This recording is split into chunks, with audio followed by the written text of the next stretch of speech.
जीत ले हम सारी दुनिया।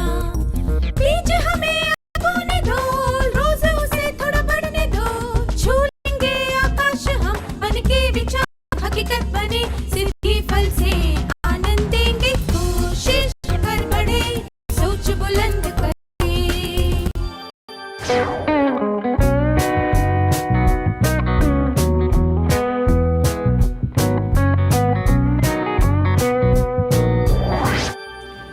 छात्रों, आप सबको देखकर खुशी हुई। पिछले सत्र में हमने संपूर्णता के लक्षण और चुनौतियों के बारे में सीखा था।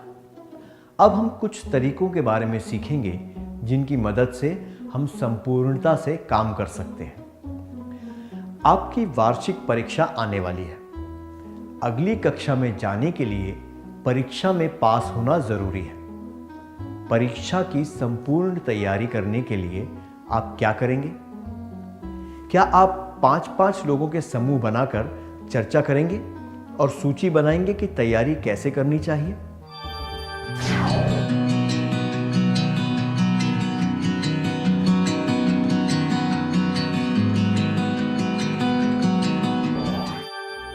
धन्यवाद, बहुत बढ़िया।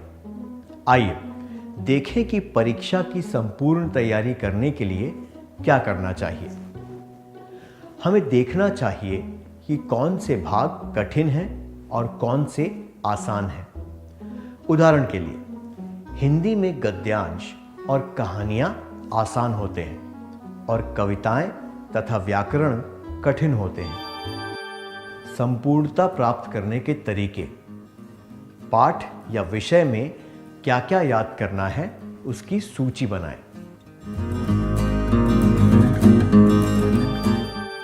हमें देखना चाहिए कि परीक्षा के पहले हमारे पास कितना समय है और उसके अनुसार कठिन चीज़ों के लिए ज़्यादा समय और आसान चीज़ों के लिए कम समय निकालना चाहिए।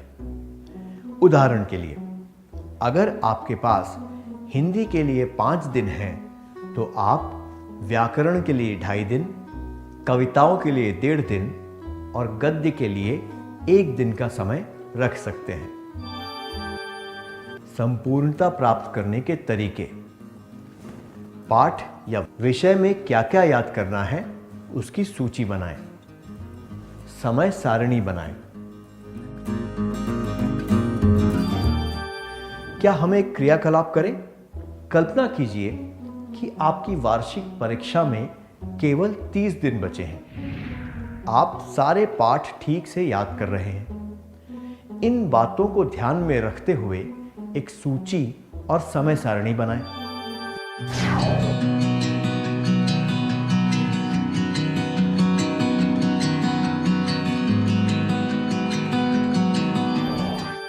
हमेशा सूची और समय सारणी बनाना काफी नहीं होता। काम को संपूर्णता से करने के लिए यह जांचना भी जरूरी है कि हम सही दिशा में जा रहे हैं या नहीं। उदाहरण के लिए, अगर हमने गद्य के लिए 1 दिन रखा है, तो हमें यह देखना है कि हमने वो भाग 1 दिन में पढ़ लिया या फिर उससे ज़्यादा समय लगाया। संपूर्णता प्राप्त करने के तरीके: पाठ या विषय में क्या-क्या याद करना है उसकी सूची बनाएं। समय सारणी बनाएं। यह जांचते रहें कि आपकी योजना सही है या नहीं। कभी-कभी हम योजना के अनुसार काम शुरू कर देते हैं, पर काम करते समय हमें कुछ गलतियां नजर आ सकती हैं या फिर परिस्थिति बदल सकती है।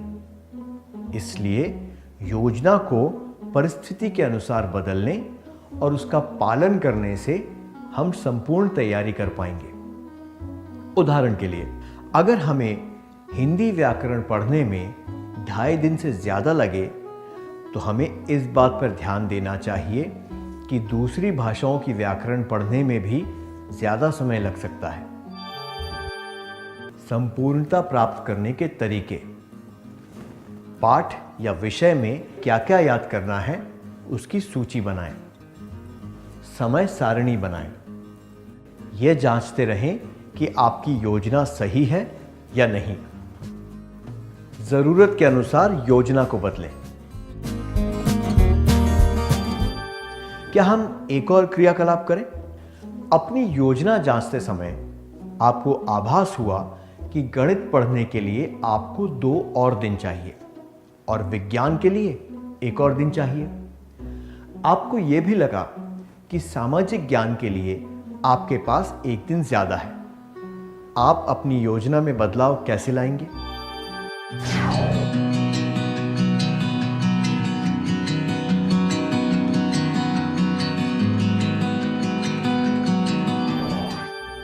बहुत बढ़िया। क्या अब हम अगले चरण की ओर बढ़ें? हमें अपनी समय सारणी में कुछ अप्रत्याशित घटनाओं के लिए भी प्रबंध करके रखना चाहिए, जैसे कि मेहमानों का आना, तबीयत खराब होना इत्यादि। उदाहरण के लिए, आप गणित पढ़ रहे हैं और अचानक कुछ मेहमान घर पर आ गए। अगर आप 1 या 2 दिन का समय अतिरिक्त रखते तो आपको चिंता करने की जरूरत नहीं पड़ती। इसलिए एक आपातकालीन योजना भी होना बहुत जरूरी है। संपूर्णता प्राप्त करने के तरीके। पाठ या विषय में क्या क्या याद करना है उसकी सूची बनाएं। समय सारणी बनाएं। यह जांचते रहें कि आपकी योजना सही है या नहीं। जरूरत के अनुसार योजना को बदलें। एक आपातकालीन योजना बनाएं। परीक्षा के बाद हमें समय सारणी को फिर से देखना चाहिए और इस बात पर ध्यान देना चाहिए कि हमारी योजना की अच्छी और बुरी बातें क्या थीं। ऐसा करने से हम अगली परीक्षा में वही गलती फिर से नहीं दोहराएंगे। उदाहरण के लिए, आपने गणित के लिए 10 दिन रखे थे, पर आपको यह लगा कि वो समय कम पड़ा था। अगली बार आप गणित के लिए 1-2 दिन ज्यादा रख सकते हैं। संपूर्णता प्राप्त करने के तरीके। पाठ या विषय में क्या क्या याद करना है उसकी सूची बनाएं। समय सारणी बनाएं। यह जांचते रहें कि आपकी योजना सही है या नहीं। जरूरत के अनुसार योजना को बदलें। एक आपातकालीन योजना बनाएं। काम खत्म होने के बाद योजना को फिर से जांचें। क्या अब हम सत्र का सार संक्षेप कर लें?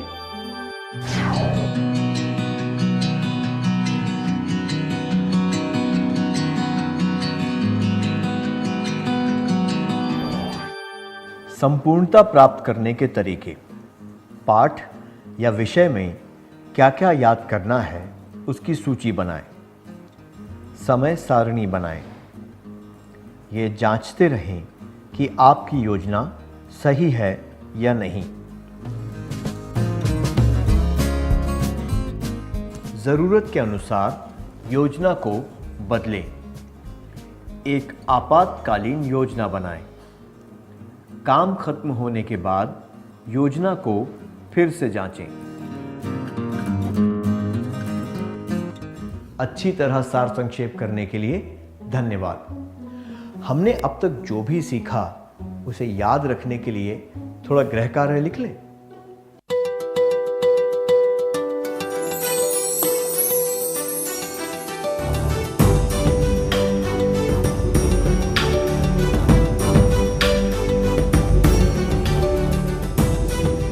प्रश्न 1। आप छुट्टियों में अपने परिवार के साथ 10 दिनों के लिए बाहर घूमने जा रहे हैं। उसके लिए आपको तैयारी करने को कहा गया है। आप सबसे पहले क्या करेंगे? जवाब: 1. मैं अपने कपड़े एक पेटी में जमाऊंगा या जमाऊंगी। 2. मैं खुश होकर इसके बारे में अपने दोस्तों को बताऊंगी या बताऊंगा। 3. मैं एक सूची बनाऊंगी या बनाऊंगा कि क्या क्या काम करने हैं।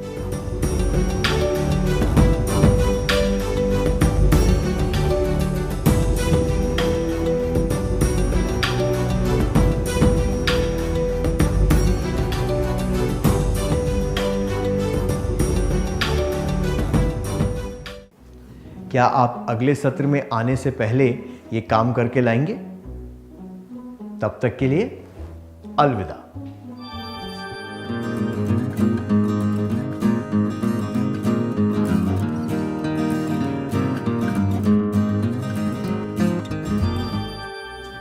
नमस्ते छात्रों, आपका स्वागत है। क्या आपने गृह कार्य पूरा कर लिया? क्या हम उत्तर जांच लें?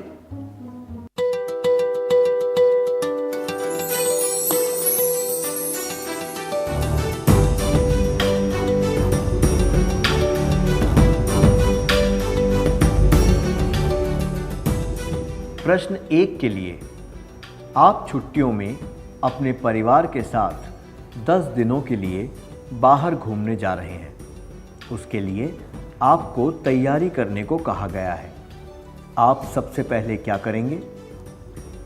पहला जवाब कि मैं खुश होकर इसके बारे में अपने दोस्तों को बताऊंगी या बताऊंगा अनुचित है, क्योंकि इसमें किसी भी प्रकार की तैयारी की बात नहीं है जो कि संपूर्णता के लिए आवश्यक है। वैसे भी किसी काम के बारे में केवल बात करने से कोई काम पूरा नहीं हो जाता। यह जवाब कि मैं अपने कपड़े एक पेटी में जमाऊंगा या जमाऊंगी भी अनुचित है, क्योंकि ये तैयारी का केवल एक हिस्सा है। ऐसा करने से काम संपूर्ण नहीं होगा। यह जवाब कि मैं एक सूची बनाऊंगा या बनाऊंगी कि क्या क्या काम करने हैं उचित है, क्योंकि सबसे पहला कदम है एक सूची बनाना और ये संपूर्णता की निशानी है। आपका जवाब क्या था?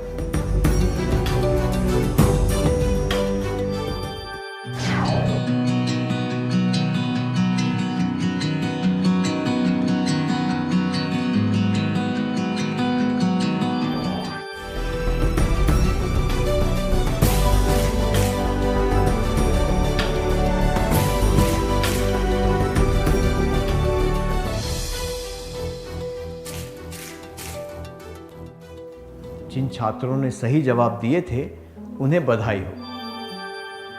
शुरू से लेकर अंत तक दृढ़ता से डटे रहना चाहिए।